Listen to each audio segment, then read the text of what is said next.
The point really is that Nigeria is a nation that is not working, and everybody can appreciate that it's not working. The point of takeoff is, if it's not working, what do you do? How do you really want a country? You see, God is wonderful. Now, Senator Abaribe came on national TV to say that Nigeria is not working. He made that statement very clear that Nigeria is not working. Then he asked, what are we going to do next? Well, I'm going to allow you to watch what he said, what we are going to do next. But there's some other thing he said that, got me laughing. Honestly, he said that 99% of the problem we are having in Nigeria today is caused by the Northerners. And when I watch this, I say, so the Northerners are your problem now, isn't it? So the Westerners are not your problem. The Easterners, even you yourself, you are not your own problem. Really? Talking about the Westerners, people that, behave like chameleon. They see black, they change to black. See white, they change to white. See yellow, they change to yellow. We have some of them in the eastern part, like the people that say they come from the south. That is exactly how they behave. I don't know how the Westerners try to influence the people from the south. Honestly, I don't know how. I'm still thinking. Maybe because of this one, they are claiming they are from Bini. This nonsense belief they are saying. But that one being apart. You now talking about the Northerners being your problem. You as the Eastern leader or Eastern politician or Eastern senator, what have you done? What have you done to liberate your people from this thing that is not working? How many times has our Eastern governors or leaders come out to say, come on, Nigeria is not working, let us divide or let us do this or do that? Instead, what they do is still subject their brothers and sisters to that thing which they believe is not working. Well, all these things you are hearing is not from my mouth. You are going to hear it as Senator Abaribe said it. Yes, but my own problem is, don't tell me the North is your problem. I don't believe that. Yes, the North may contribute to that, but they are not totally the problem. I can tell you that. Your brother that is still in detention, is it the Northerner that is holding him up to today?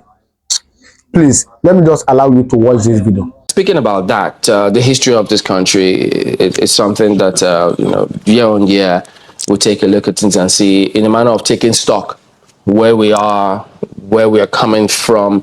But then for quite a number of people, they think that we didn't have a properly defined manual in terms of where we're coming from. As such, we seem to be wobbling, trying to achieve the big target such that everybody kind of did thump their chest and say, for this green white flag, I stand. Did you share the same view that we don't seem to have it properly cut off from the start? Well, when people look at taking a discussion on Nigeria, everybody will look at it from their own perspective. And some people will say, let's go all the way back to when the British came. Even some people say, no, let's go beyond when the British came, and so on and so forth. But the point really is that Nigeria is a nation that is not working, and everybody can appreciate that it's not working. The point of takeoff is, if it's not working, what do you do? How do you really want a country? Do you want a federation? Do you want what we have today, which is a unitary government? Unitary? Yes, we have a unitary government that is... even though it's a federation system, according to our laws. That is covered by something called a federation, but we know that that is not true.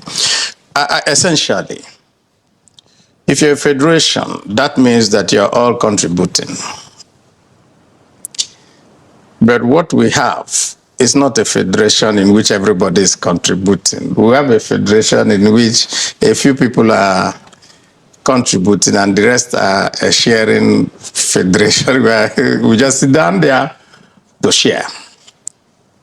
And that's why you have talks about devolution of power, restructuring, and so on and so forth. And I can tell you this to bring it very clear.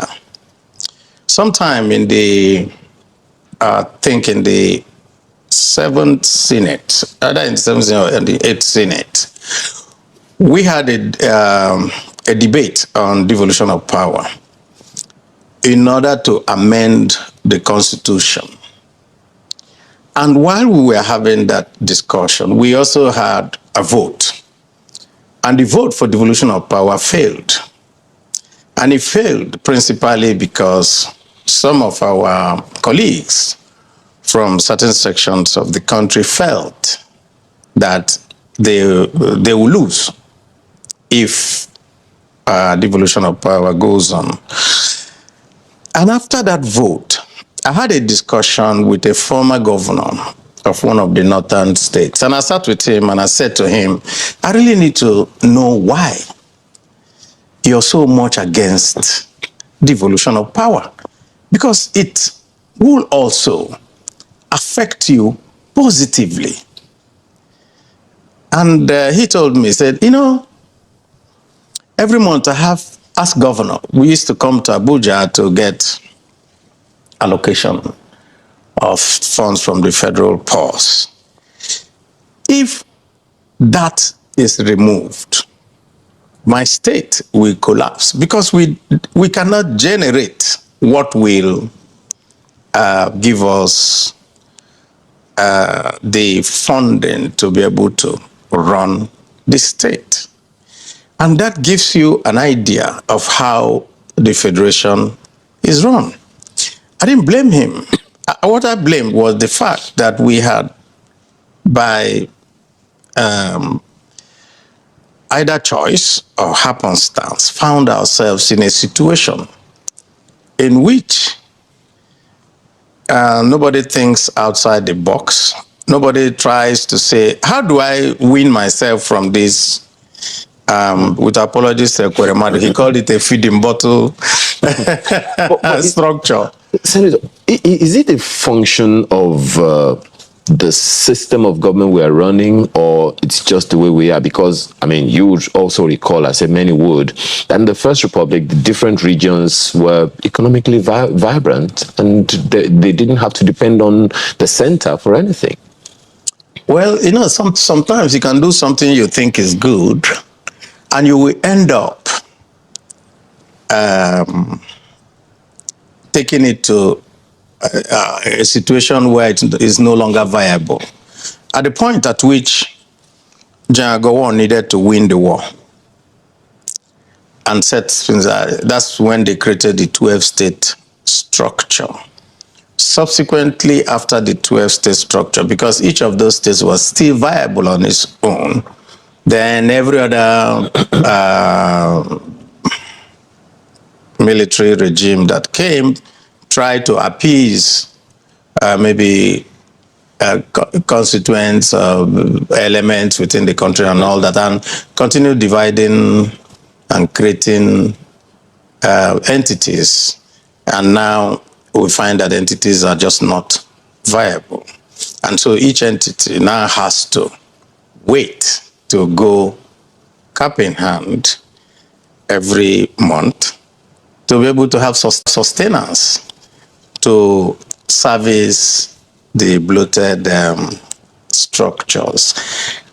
It's not that it can't work. It is that when you get used, and that's why we use the simile of feeding bottle. When you get used to just living off something, then you are no longer motivated, let's just say, to work for yourself. And we can see this very clearly.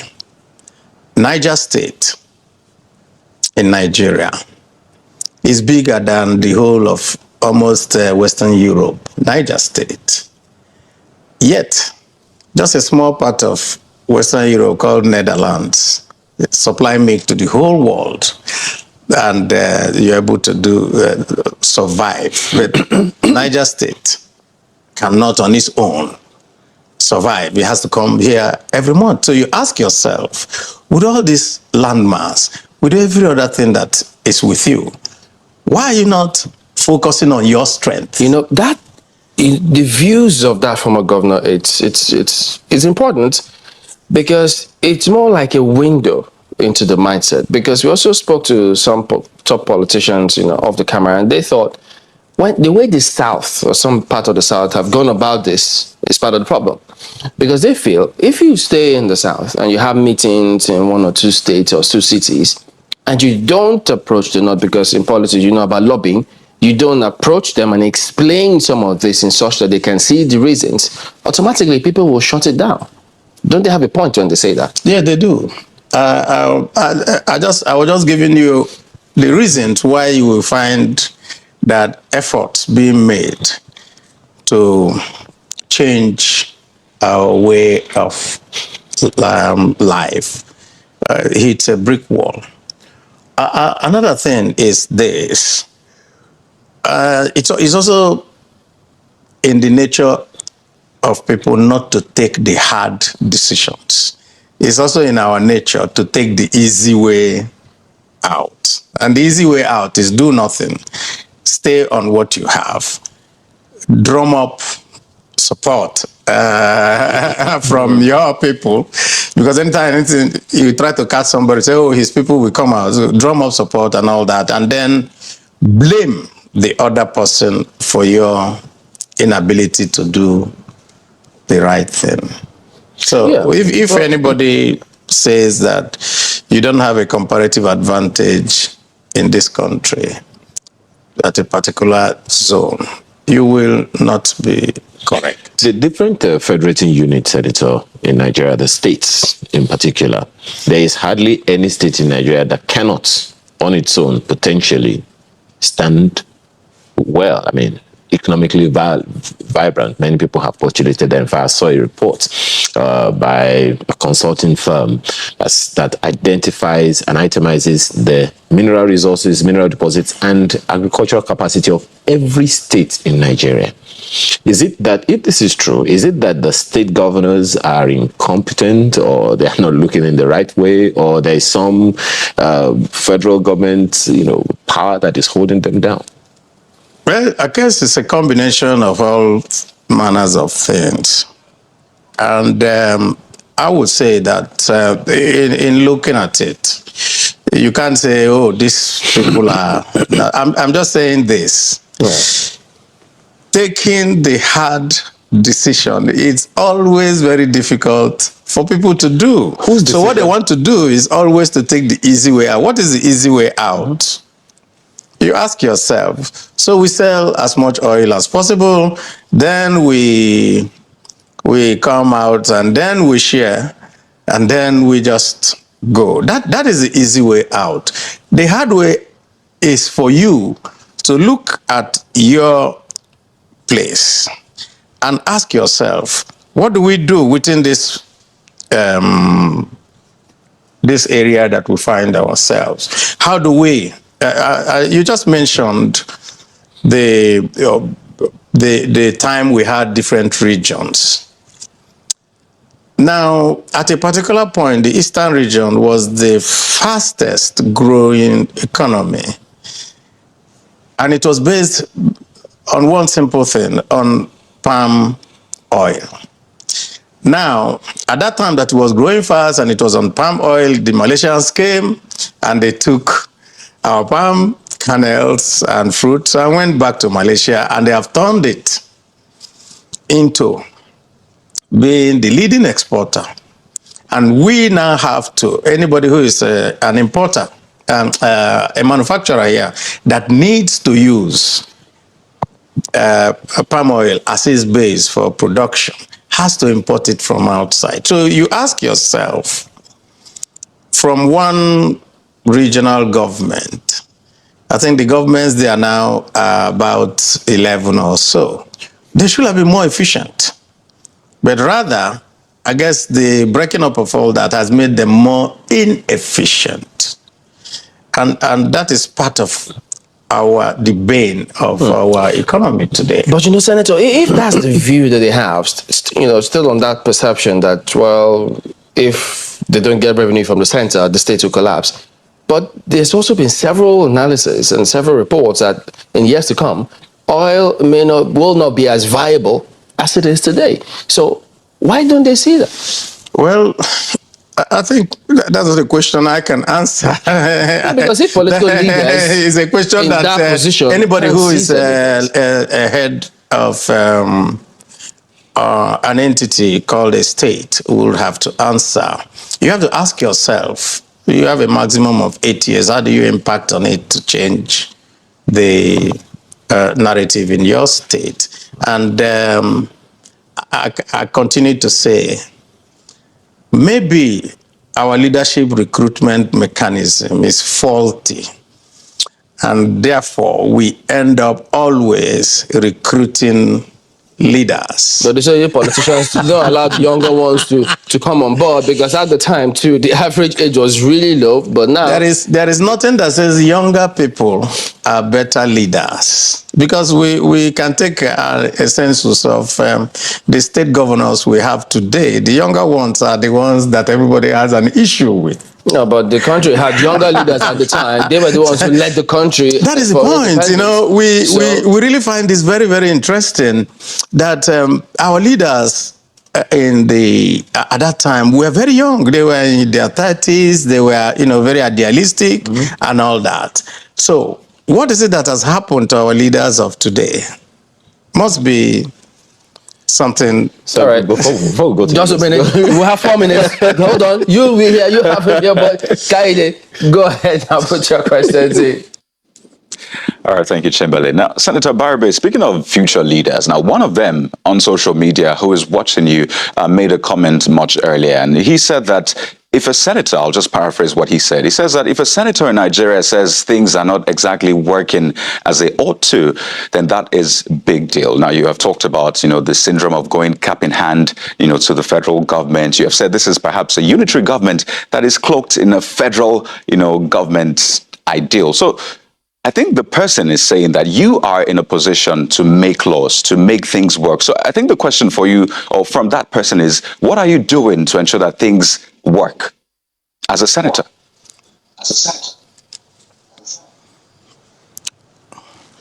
Yeah, my duty as a senator is that we make laws. We oversight the laws that are already made, and for where we make appropriation, we look into what they do.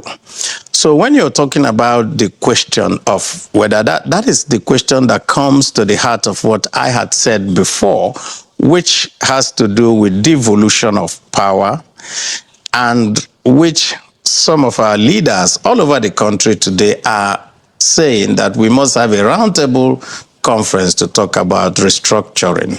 And I will just give a very small illustration to show this. If there is an aspect of insecurity within your state as a governor, you will invite the commissioner of police. You will invite whatever military formation is within your state. You will invite the head of that. You invite the director officers. You can sit with them and you can say, okay, this is where I have this report and this is what you need to do. And then you must quickly go and arrest this situation. They will say yes. They will thank you, salute you, and walk away, and go and send a signal to their headquarters in Abuja. And so the police commissioner sends a signal to his headquarters in Abuja. Then he waits for the man in Abuja to tell him to approve or not approve what to do. Meanwhile, time is going. Sometimes they may, if it's a governor that somebody in Abuja doesn't like, they will say, don't mind him, let him go ahead with all the problems he's having, and nothing gets done.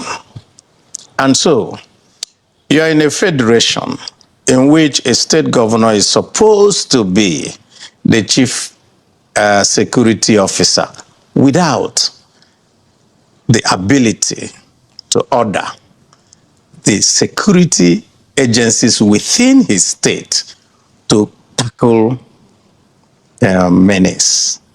So what do you do? That is not a federation. That is nothing but a unitary system covered with a veneer of a federation. Well, this is a conversation that will keep going on. We'll keep having it because we can't afford to not fix the country or get it right. Because your future, the young ones, even though Senator says there's no free lunch. No, I'm asking you. I've challenged the young ones. Well, in what way are they better? All right. Young persons who are succeeding in business. No, I'm not saying that young people are not doing well. Please get me right. I said young people, they are doing marvelously well. We have young Nigerians, but the question of knowing what to do has nothing to do with age. All right, so what do you think? Drop your comment on the comment section, and do not forget to subscribe to this channel in case you are coming across my channel for the first time. All right, thank you and God bless you.